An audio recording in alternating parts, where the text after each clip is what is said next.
Hello everybody, today I'm going to show you how to not crack the spine of a paperback book. Now I recently got into the Harry Potter series and I am currently on the 4th book, The Goblet of Fire, so I haven't actually done this little trick for this book yet.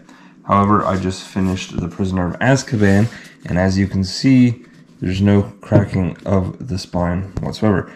There is a little bit of bending there and a little bit of bending there.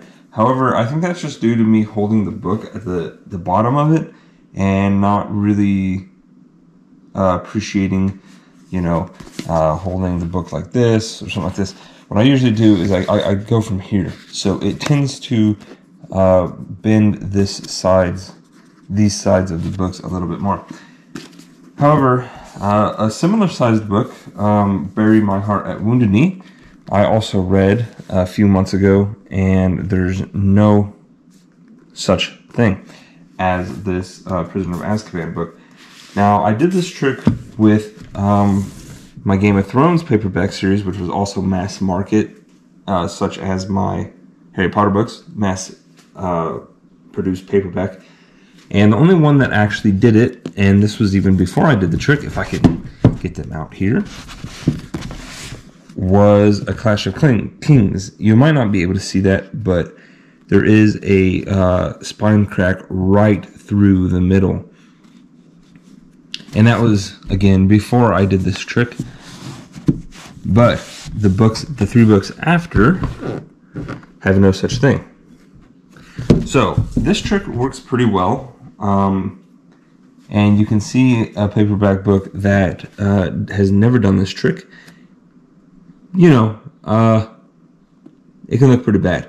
Now, if you happen to care about the longevity of paperbacks, a lot of people don't, especially with mass market paperbacks such as this. A lot of people don't care. But if you are one that happens to care and you really enjoy the longevity of books and you want to reread a paperback forever, then I highly suggest doing this trick.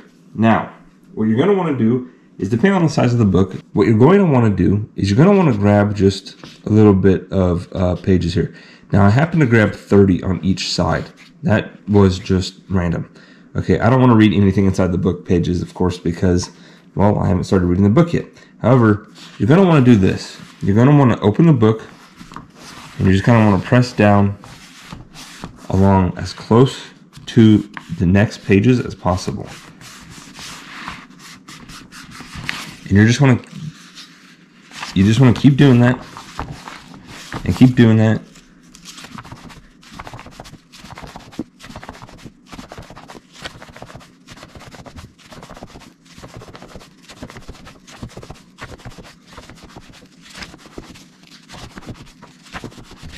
And eventually you'll reach something that resembles the middle of the book. Now I can tell by doing this that I have more pages on the left side than the right side, so I'm going to try to start kind of counterbalancing and start taking a little bit more pages off of the right side of the book. However, this isn't that big of a deal because you're going to be doing the same thing regardless. And once you reach about the middle, I'm on page 400 and 401, so a little bit more than middle. You're just going to want to do the same thing. And it will appear a little bit more open. As you can tell, this is a little bit more open and kind of flabby, if you will, from the beginning. I don't have the entire book series down here, but there's a similar sized book that just is not this flabby. And you can tell that this actually doesn't hurt the spine at all. And I'm not sure the science or the chemistry or whatever behind it, but I think it stretches out the glue from sitting in a box similar to this. And it just stretches out the glue and allows it to kind of do a sort of stretching or cracking before you actually crack the spine of the book. Now, what I would recommend doing, and I did this for Prisoner of Azkaban, is I actually went ahead and just did it like 2 or 3 more times, but I took bigger chunks. So you see I opened to page 108 and 640 this time instead of 30 and 705. And I just kind of did it over again. And this time it'll become much easier. You won't hear any sort of stretching or any sort of noises aside from touching and and rubbing and pressing on of paper.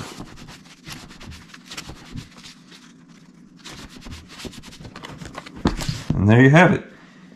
Now, when I go and read this book, I can pretty much do it. And the good thing about this too is that you can actually have it open at a wider angle from an stretched book, if you want to say it like that. Before, if this book was unstretched, you would only be able to do this, and you'd have to kind of work in the right angle with correct lighting in order to see words in there. But now you can actually open it up even more without having that fear. Thank you for watching. I hope you enjoyed, and I hope this helps a lot of you readers out there. Thanks.